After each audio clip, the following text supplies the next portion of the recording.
તો આ તરફ બનાસકાંઠામાં પણ ખાતરની અછત છે ને તેને કારણે ખેડૂતો મુશ્કેલી વેઠી રહ્યા છે। જ્યાં લાખણી ધાનેરા બાદ હવે થરાદ તાલુકામાં પણ ખાતરની અછતને કારણે ખેડૂતો પરેશાન થઈ ઉઠ્યા છે। રાસાયણિક ખાતર મેળવવા માટે ખેડૂતોએ લાંબી કતારો લગાવી અને કલાકો લાઇનમાં ઊભા રહેવા છતાં પણ ખાતર નથી મળી રહ્યું ને તેને કારણે ખેડૂતોમાં ભારે રોષ જોવા મળ્યો। જ્યાં સરકારી લાયસન્સ ધરાવતા વિક્રેતાઓ પાસે પણ પૂરતા પ્રમાણમાં ખાતરનો સ્ટોક ન હોવાના કારણે ત્યાંથી પણ ખેડૂતો ખાતર વગર પાછા જઈ રહ્યા છે। છેલ્લા 3 વર્ષથી દરેક સિઝનમાં ખાતરની સમસ્યા સર્જાય છે અને ખરા સમયે ખાતર ન મળતા ખેડૂતોમાં ભારે રોષ છે। નેનો યુરિયા બંધ કરી અને સમયસર પૂરતું ખાતર આપવા માટે ખેડૂતો દ્વારા માંગ કરવામાં આવી રહી છે। જો ખાતર નહીં મળે તો ઉગ્ર આંદોલન કરવાની ચીમકી પણ ખેડૂતોએ ઉચ્ચારી। ખાતરની સાહેબ ખૂબ તકલીફ પડે। 10 દિવસથી ખાતર જ મળતો નથી ખેડૂતોને। બધા ખેડૂત પાછા જ જાય છે।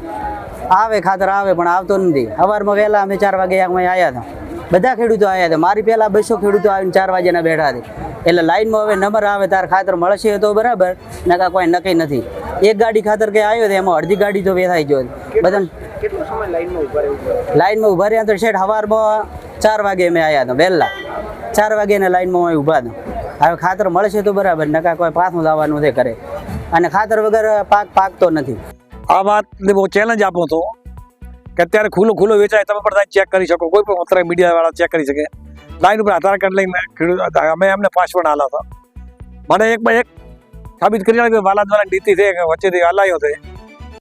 આ બસો હોય તો કદાચ 1-2 દડો ગયો હોય, પણ વાલા દ્વારા નીતિ અપનાવવાથી ખાતરની અસર થતી નથી। અત્યારે ખાતર જૂન મહિનાની અંદર સ્ટોક પડ્યો હોય તો જુલાઈ મહિના અંદર વરસાદનો કપ હતો। આ સાલે ચોમાસું પણ 10 દાડા વહેલો આવ્યો હતો। જૂન મહિનામાં કોઈની પાસે સ્ટોક હતો નહીં।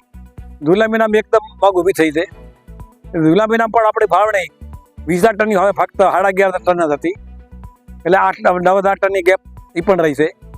આપણા અમારી હસ્તક ખાલી જુલાઈ મહિનાની અંદર 140 અને 105 અમારા હસ્તક 265 ટન ખાતર આગળ જુલાઈ મહિનામાં આવ્યું છે અમારા હસ્તક।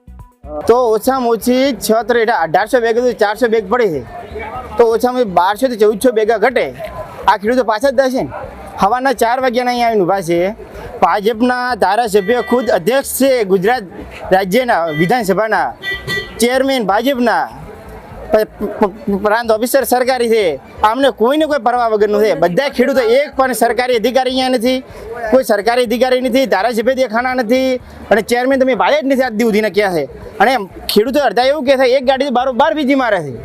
અમે સરકારને એ માંગ કરો છો કે ખેડૂતોને આવી ટાઈપે હેરાન મત કરો। ખેડૂતોને ખાતર આલો અને ખેડૂતોને રોઈ લાઈનમાં ઊભા રાખી ને હવે તો ખેડૂતોને તો પગ દુખવા આવ્યા ખરા। એટલે થોડું ખેડૂતોનું સરકાર જનાલે એવી અમારે સરકાર પાસે માગણી છે। અને આમ શું સાહેબ, અમુક સરકાર રજૂઆત કરે છે કે અમે નેનો યુરિયા નથી હાલતા, તો લગભગ અમારે આ બધા ખેડૂતોને પૂછી લો। બધા ખેડૂત ઊભા છે। ખેડૂતોને નેનો યુરિયાના ડબલો ટાળું ખાતર જ હાલતા નથી, એટલે ખેડૂતોને ખાસ મોંઘું પડે છે નેનો યુરિયા। બનાસકાંઠા જિલ્લામાં ક્યાંક ખાતરની અછત જોવા મળી હતી। લાખણી ધાનેરા બાદ હવે થરાદમાં પણ અત્યારે વહેલી સવારથી ખેડૂતોની લાઈનો ખાતર લેવા માટે લાગી છે। આપને જે દ્રશ્યો જોઈ રહ્યા છો થરાદ સંઘના છે, અહીંયા મોટા પ્રમાણમાં ખેડૂતો યુરિયા ખાતર માટે સવારે વહેલા 4 વાગ્યાથી લાઈનો લગાવીને બેઠા છે। વારંવાર રજૂઆતો કરવા છતાં પણ ખેડૂતોને પૂરતા પ્રમાણમાં ખાતર મળતું નથી। તેને લઈને ખેડૂતોમાં પણ અત્યારે એક બાજુ રોષ જોવા મળી રહ્યો છે। સાથે જ જો વાત કરવામાં આવે છે તો અત્યારે ખેડૂતોને પૂરતા પ્રમાણમાં ખાતર ન મળવાના કારણે એમનો જે પાક વાવેલો છે પાકમાં પણ ભારે નુકસાનની ભીતિ સર્જાય છે। એના કારણે ખેડૂતો વારંવાર એવું કહી રહ્યા છે કે અમને પૂરતા પ્રમાણમાં ખાતર મળી રહે, પરંતુ ક્યાંક સરકારની બેદરકારી, વહીવટીતંત્રની બેદરકારીના કારણે ખેડૂતોને પૂરતા પ્રમાણમાં ખાતર મળતું નથી। અત્યારે ખેડૂતો એવું પણ કહી રહ્યા છે કે જો આવનાર સમયમાં અમને ખાતર નહીં મળે તો થરાદ પ્રાંત કચેરી ખાતે ઘેરો કરી અને આંદોલનની ચીમકી પણ ઉચ્ચારી છે। મિત દવે, ન્યૂઝ કેપિટલ, થરાદ।